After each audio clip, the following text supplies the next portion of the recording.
Hi, welcome to Hillcrest Sermons, growing together. Show us your heart's delight. Good morning, everybody. Like Tim said, my name is Jonathan, and I love being part of Hillcrest. I also love being a missionary sent by Hillcrest, so I have been on staff with CCF, with Bellingham Chi Alpha, for the last 19 years. And yeah, it's pretty great. I mean, like the stories that we just heard, I just ended up part of that family tree too. When I was a student at Western, that's how I ended up at Hillcrest. And this past year, Tim mentioned this, I've kind of stepped into a new role with Chi Alpha on a broader level beyond Western's campus. So I'm kind of overseeing Chi Alpha in the whole Pacific Northwest now, which is Washington, Northern Idaho, Oregon, and Alaska. So that's been really fun and just a really, really cool thing. You guys, what is happening at Western is happening all over our region. And I've gotten to visit different campuses, and it's really, really exciting to see God at work. And so many Chi Alpha people all over the Pacific Northwest have roots at Hillcrest too. They were at Western, they were in CCF here, so it's just a really special thing to see our family all over the place. So this is great. But this church is home for me. I'm traveling a little bit more in my new role, but I love being here this morning. Being here feels like home. I almost didn't make it. I had a flight canceled on Friday. I was out of town, and they said, "Oh, we can't get you back until Sunday." I was like, "That's not going to work. I have to be home at church. Also, I'm preaching." So I never actually told Tim that until now, this moment, that. I don't want to call him, but I made it back. So.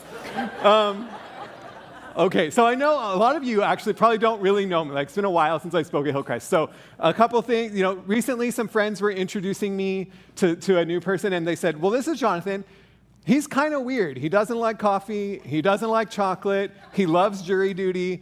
And I was like, all of that is actually true.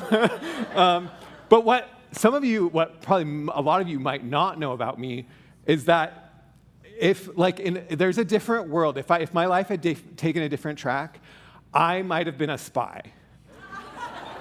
I think I would love to be a spy. Sometimes I think it sounds so, other than I would probably have to abandon all morality and I probably have no real relationships because I couldn't trust anybody. But the spy craft, breaking into buildings and having to think on your feet when you get caught and come up with a story, I would love that. Or following other spies around. I think I would be very good at that. I love it. Whenever I watch a spy show on TV, I'm they're following too close. They're going to get caught. That's not right. And I have great news if you are also like this. Because in today's story from the book of Mark, we're going to see Jesus doing spycraft. It's so fun, okay? So I don't know. It's just great news, okay? So here's the situation. If you have been here for the last couple of weeks, you already know this, okay? So we're going through the story of Jesus in the book of Mark, and Jesus is in trouble, okay? There's this conflict between Jesus and the religious leadership of his day, and it is just escalating quickly. So 2 weeks ago, we read that it said the chief priests and the teachers of the law and the elders looked for a way to arrest Jesus because he had told a story that made them look bad. And last week, Tim talked about how Jesus said to his disciples, "Watch out for the teachers of the law." So this conflict is getting higher and higher. So now, as we just heard in the scripture reading, it says that they are looking for a way not just to arrest Jesus, but to arrest him secretly and kill him. So Jesus is too much for them, too powerful, too popular, too critical of their hypocrisy, too dangerous for their power, for them holding on to power. The best line in a commentary that I read on this passage said, "Events are moving quickly towards his own inevitable demise." That is a great line. That is what is happening in the story right now. Things are looking bad for Jesus. So we are going to pick up the story in Mark 14, 12 to 16, and I'm just going to read this section again that we already heard. It says, "On the first day of the festival of unleavened bread, when it was customary to sacrifice the Passover lamb, Jesus' disciples asked him, 'Where do you want us to go and make preparations for you to eat the Passover?' So he sent two of his disciples, telling them, 'Go into the city, and a man carrying a jar of water will meet you.'" You might not have noticed this, but this is the spycraft part of the story. Because typically, in that time and culture, women were the ones that carried jars of water. So a man carrying a jar of water is like a secret code. Like, oh, now that's the one we're going to follow. And then it says, follow him. You don't even talk to him. You just follow him. Dream. So, and then when he goes into the house, he says, say to the owner of the house he enters, this is like your passcode, the teacher asks, where is the guest room where I may eat Passover with my disciples? And he will show you a large room upstairs, furnished and ready. Make preparations for us there. So the disciples left, they went into the city, and they found things just as Jesus had told them. So they prepared the Passover. So cool, so sneaky, so awesome, okay? So before we go any further, though, maybe you're saying, like, that sounds cool, and this conflict, that you're feeling the tension, like they have to have a secret Passover celebration. But you should also be asking a question, and some of you maybe are, you're like, I can't actually pay attention to the story because what is Passover? Actually, I don't know what that is. Some of you I know in this room are like super into Passover. You've like celebrated it before and you're really into Jewish holidays, and that's awesome. But I bet there's also someone in this room that's like, I actually don't know what that is. Or I've read that in the Bible, but I have no idea what it is. So I could tell you, but that would be much more boring than if I showed you a 3-minute video that describes what Passover is. Okay, so we're gonna watch a quick video so that we're all on the same page, so we know what we're talking about. So can we play that video real quick? Imagine a bunch of baby chicks under attack. But then a mother bird comes to defend. She hovers over the nest, standing in harm's way to rescue her young. This image was used by the prophet Isaiah to describe how God defends his people when they are under attack. And he uses a rare Hebrew verb, pasach, to describe this act of protection. While this verb, Pesach, shows up only a few times in Scripture, its related noun, Pesach, occurs dozens of times to name one of the Bible's most important festival meals, Passover. So why is the word for the Passover festival the same word used for protecting hovering birds? The backstory begins in Exodus. The brutal tyrant Pharaoh ordered that newborn Hebrew sons be drowned in the Nile River. God sends Moses to confront Pharaoh, who refuses to let the people go. God strikes Egypt with 9 plagues to force Pharaoh's hand, and the 10th is a deadly plague that will attack the firstborn son in every house, turning Pharaoh's own murderous evil back onto himself. But God provides a way to survive this final plague. Any household can select a blameless lamb and roast it for a meal. Then they are to smear its lifeblood on the doorframe of their house, purifying that house from any association with Pharaoh's murderous evil. Moses tells the people that if they do this, God will Pesach that house. Yahweh will pass through to strike the Egyptians, and he will see the blood on the doorframe and the 2 doorposts, and Yahweh will Pesach over the door. He will not allow the destroyer to enter into your houses to strike. Now, this word is sometimes translated as Passover, which might make you think of skipping over or going away from the house. But other translations render the same word as protect, which is how Isaiah used the word.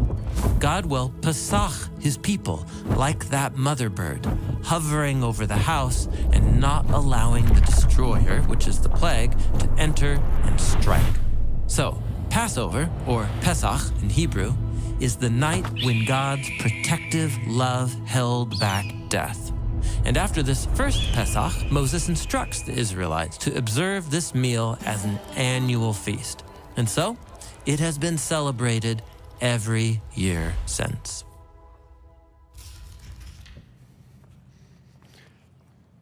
Isn't that cool?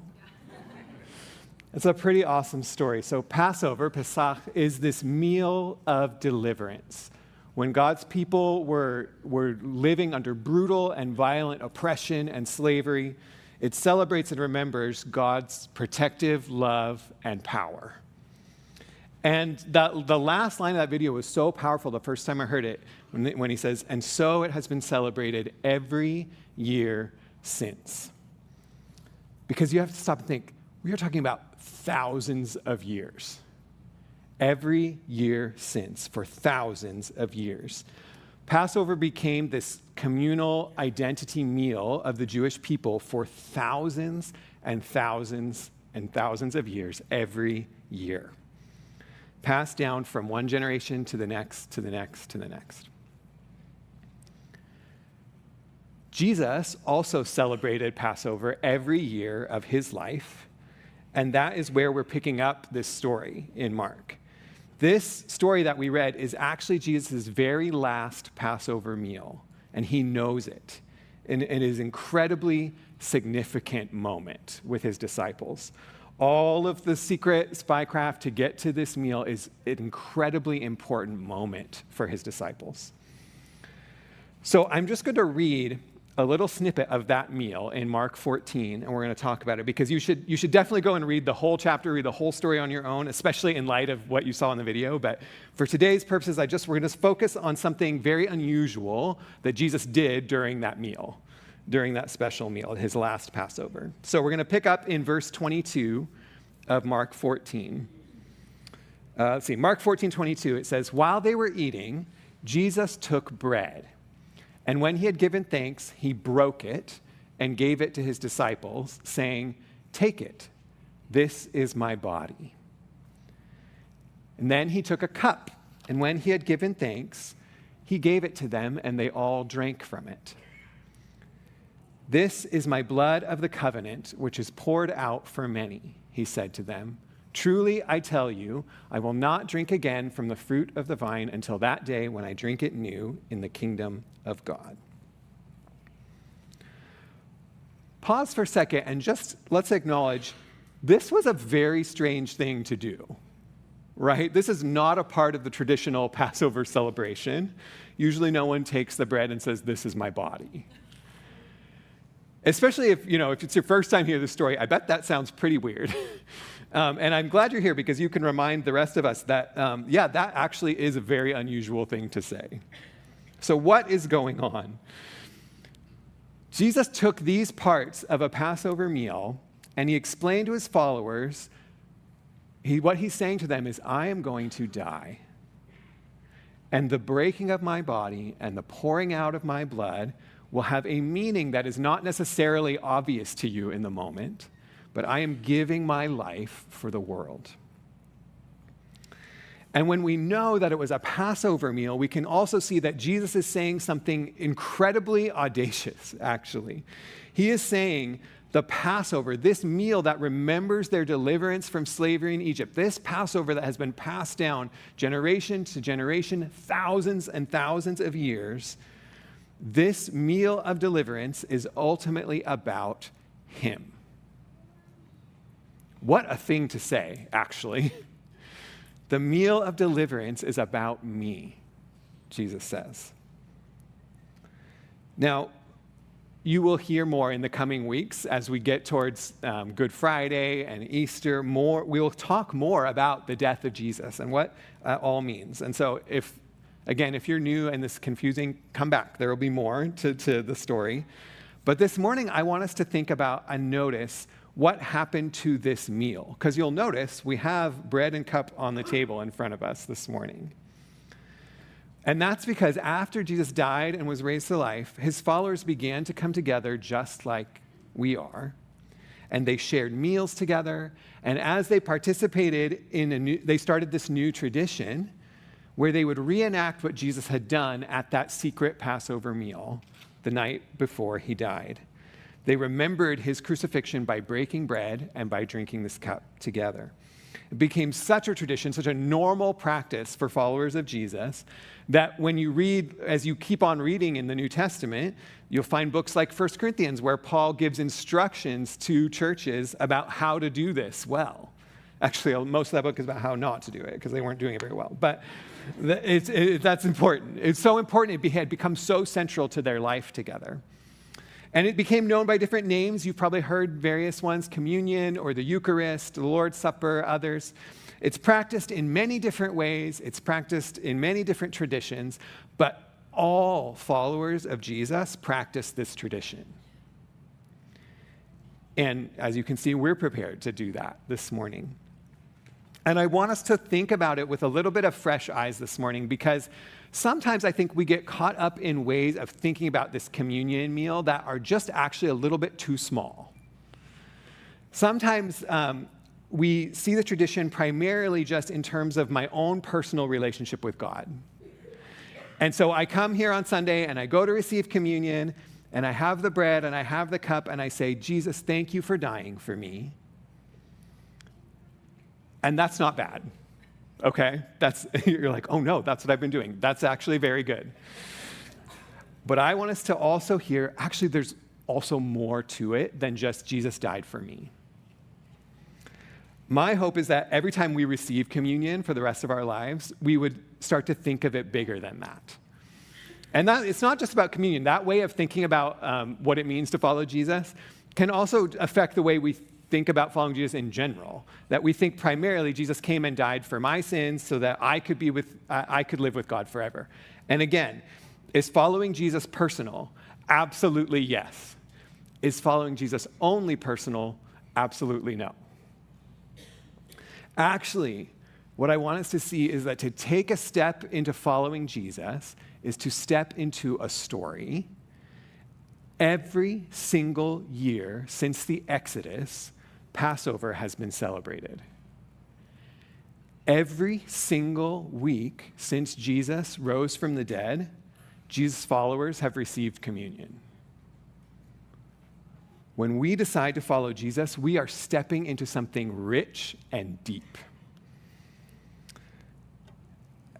As I was reflecting on this idea, this thought that every single week, and even more than that, someone in this world has received communion for 2,000 years.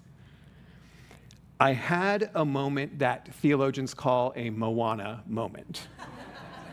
Okay? How many of you have seen Moana? This is, I think, my favorite Disney movie. And if you haven't seen it, I'm so sorry I'm going to tell you something, but it's been 10 years, so it's kind of on you. So here's the basic story, okay?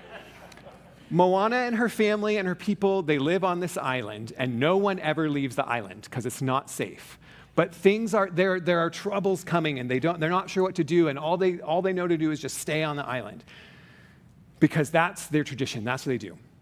Then Moana's grandma takes her to this secret cave, and Moana discovers that her ancestors were actually voyagers, that they actually were adventurers, and she's like, what? So she has this moment where she realizes she has a heritage of courage and adventure and like all those Disney movie values, like you are smarter than your parents, but like that. The courage and adventure and sacrifice, okay? And that's what gives her the courage to go and save her people, right? When she realizes that she's not the first person to ever face this situation, that others have gone before her so she can do it too. That is the moment that I have when I start to think about every single week, followers of Jesus breaking bread together for thousands of years, all the way up to me. Like, I get to carry on that tradition for the next generation to make sure that we still continue to break this bread together. We're not going to break that chain. I am not the first to do this, and I am not the last to do this. We have a heritage. We are part of something so much bigger than ourselves. We are not alone. We are not the first, and we are not the last. The bread and the cup of communion give us roots. It's really, really important. And this is important for many reasons, but one reason I think this is so important is that a faith that is just about my own relationship with Jesus is not a faith that will last. It's actually just mostly about how I feel. I turned 40 this year, and I have now seen some things in life much more than I had when I was really young in following Jesus. I need more than just Jesus making me feel happy. We need something more solid than that. If faith is going to be real, it has to have roots. We need to know our spiritual ancestors. Without that, it's hard for faith to last. So we have ancient roots. Communion reminds us of our ancient roots. Every week for thousands of years, we're not the first and we're not the last. And there's another kind of roots it gives us. There's even more. Take a moment. I just want us to to look at a few of these pictures. These are pictures from all over the world of people celebrating, breaking bread, and taking this cup together. Just pause for a minute and let this sink in.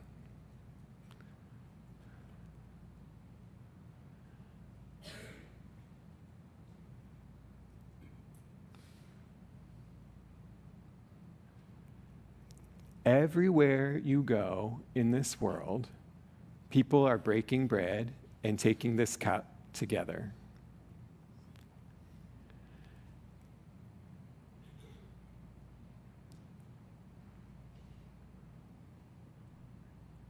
Everywhere you go.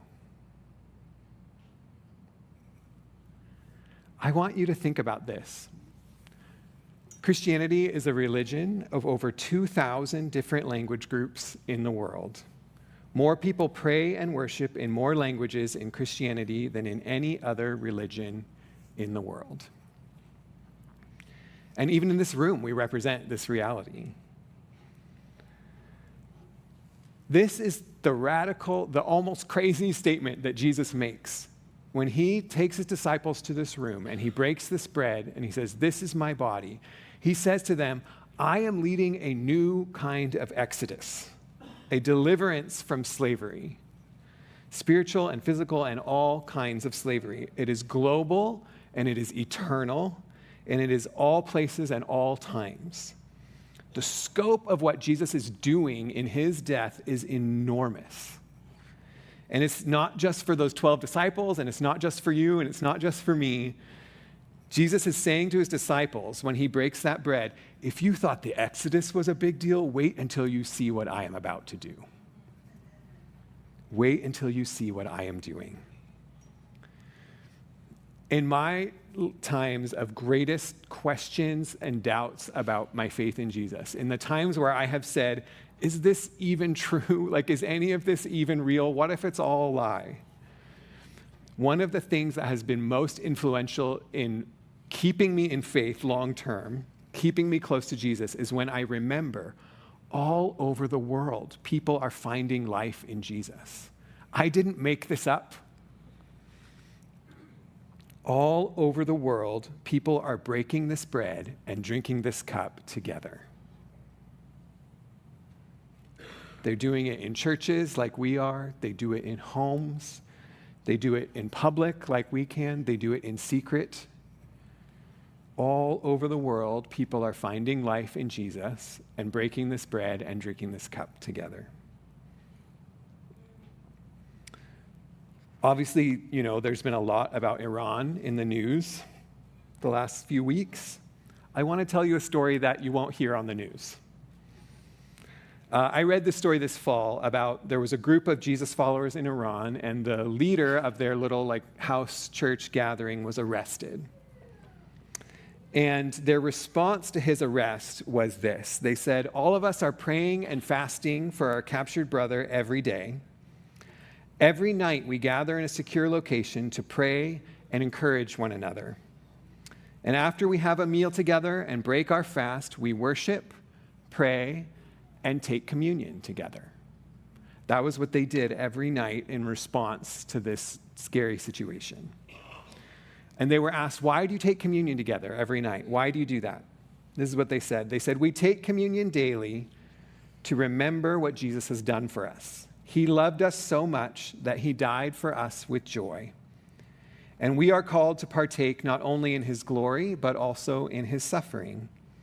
And when we take communion, we remember the words of Jesus, 'I tell you, I will not drink from this fruit of the vine from now until that day when I drink it with you in my Father's kingdom.'" What we read this morning. That word from Jesus greatly encourages us because as we take communion, we also say, this could be our last communion as well. And if it is, we do not worry because we will take the next communion with Jesus. With a heart of thanksgiving, we remember the fact that he died for us, and we also renew our covenant with him, professing that we are willing to live and die for him as well. That is a faith with roots. those believers know their ancient and global roots, and they have a strength that carries them through an unknown and terrifying situation. Friends, this meal is so much bigger than me or you.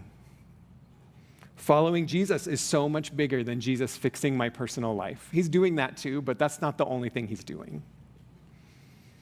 Jesus is making a new people. That is our family in Iran. That is our sisters and our brothers. We have their same roots. When we follow Jesus, we are given an ancient heritage and a global family. We have roots. Obviously, we will be receiving communion together this morning.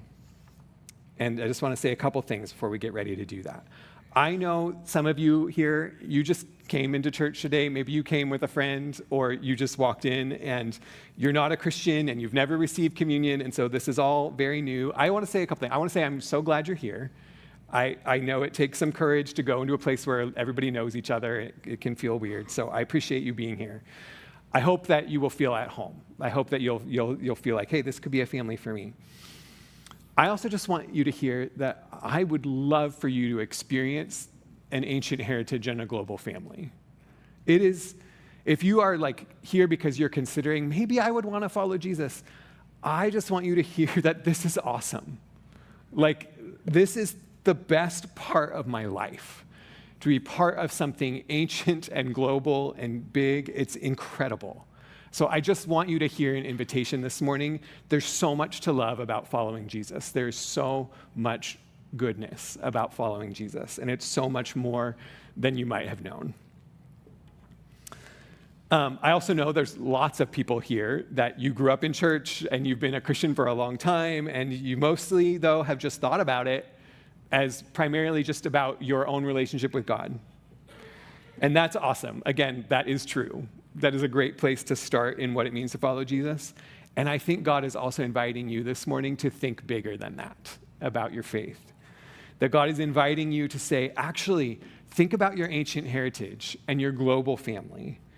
And I want you to have a long and fruitful and steady life of following Jesus. And these things will give you roots. So I have the same thing to say to you, actually. Isn't this awesome? Isn't Jesus amazing? That in his death and resurrection, that's what he could create, something that would stay together for thousands of years and in every part of the world. It's an incredible thing. So I want us to open our eyes to that as we receive communion this morning. Thanks for listening. For more info, visit hcbellingham.com and join us any Sunday, 9 and 11 a.m.